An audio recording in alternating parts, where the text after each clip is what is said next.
दोस्तों, pensioner, family pensioner, भूतपूर्व सैनिकों, जवानों के डीए कटौती के फैसले के बाद साबका संघर्ष कमेटी पंजाब, हरियाणा, दिल्ली, उत्तर प्रदेश, मध्य प्रदेश ने यहाँ पर सैनिकों, भूतपूर्व सैनिकों को न्याय दिलवाने के लिए माननीय राष्ट्रपति जी को, माननीय प्रधानमंत्री जी को, माननीय रक्षा मंत्री जी को यहाँ पर मांग लेटर भेजा है।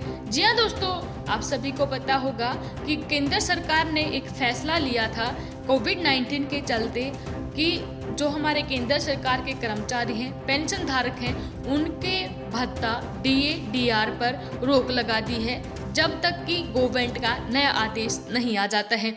तो इसी के संबंध में भूतपूर्व सैनिकों के लिए कार्यरत साबका संघर्ष कमेटी ने लेटर लिखा है माननीय राष्ट्रपति जी को, देख पा रहे हैं आप यहाँ पर, माननीय प्रधानमंत्री जी को और माननीय रक्षा मंत्री जी को। चलिए एक बार जान लेते हैं इन्होंने क्या कहा है, क्या निवेदन किया है।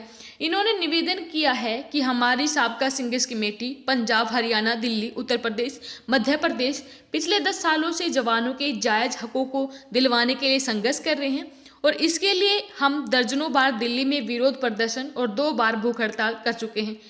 माननीय राष्ट्रपति जी, प्रधानमंत्री जी, रक्षा मंत्री जी, मौजूदा समय चल रही कोरोना की महामारी में हम सेना के पूर्व सैनिकों, जवान केंद्र सरकार के साथ हैं और हर तरह के सहयोग के लिए तैयार हैं।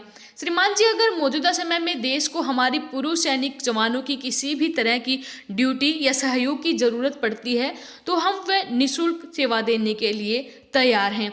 श्रीमान जी, हमारे सैनिक जवान 18 महीनों के महंगाई भत्ता देश के लिए दान में देने को तैयार हैं, लेकिन उससे पहले केंद्र सरकार ने दूसरे कदम को उठाना जरूरी था।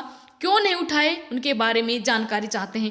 इन्होंने कहा सेना के जवान 15 से लेकर 30 साल की कठिन नौकरी करने के बाद सिर्फ एक पेंशन मात्र कुछ हजार के हिसाब से ही लेते हैं, न कि नेताओं की तरह 5 साल बाद लाखों के हिसाब से पेंशन प्राप्त करते हैं, और वह भी जितनी बार इलेक्शन जीतो उतनी बार अलग पेंशन। इन्होंने कहा एक देश में 2 अलग अलग नीतियां नहीं चल सकती। आप या तो नेताओं की एक से ज़्यादा दी जा रही पेंशन को बंद कीजिए, अगर बंद नहीं कर सकते तो हर एक केंद्रीय कर्मचारी को 5 साल की नौकरी के बाद पहली पेंशन, 10 साल की नौकरी के बाद दूसरी पेंशन, 15 साल की नौकरी के बाद तीसरी पेंशन और 20 साल की नौकरी के बाद चौथी पेंशन, और इसी तरह पूरी सर्विस में हर 5 साल के बाद एक पेंशन लागू की जाए, जैसा कि नेताओं के ऊपर लागू की गई है। इन्होंने कहा श्रीमान जी, अगर आपको देश की आर्थिक स्थिति की चिंता है तो नेताओं को मिल रही 5-5, 7-7 पेंशन को बंद कीजिए और नेताओं को मिल रही बेवजह सहूलियतों में कटौती की जाए। लेकिन नेताओं के लिए तो आपने भारत के राजपत्र संख्या CGDL देख पा रहे हैं, ये दिनांक 7 अप्रैल 2020 के अनुसार सांसदों के भत्तों में भारी वृद्धि कर दी है।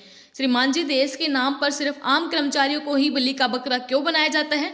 देश के नेताओं का देश नहीं है क्या देश के नेताओं को देश के लिए योगदान नहीं देना चाहिए?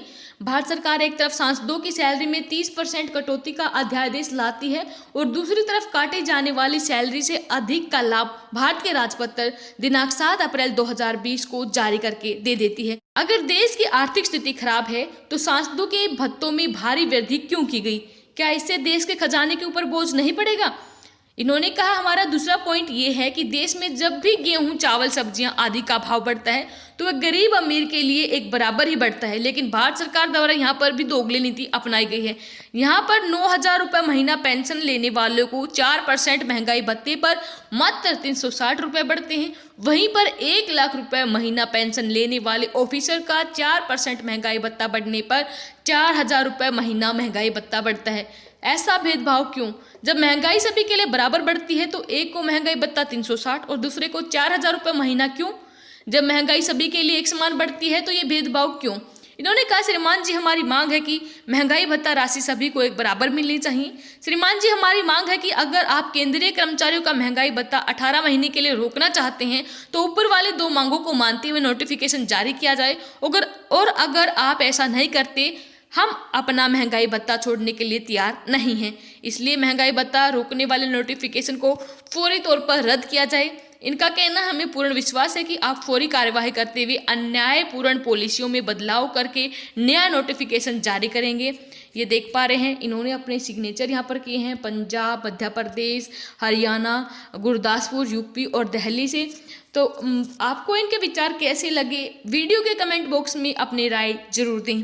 वीडियो अपने दोस्तों के साथ जरूर शेयर करें ताकि वो भी अपने कीमती सुझाव दे सकें। धन्यवाद। जय हिंद, जय भारत।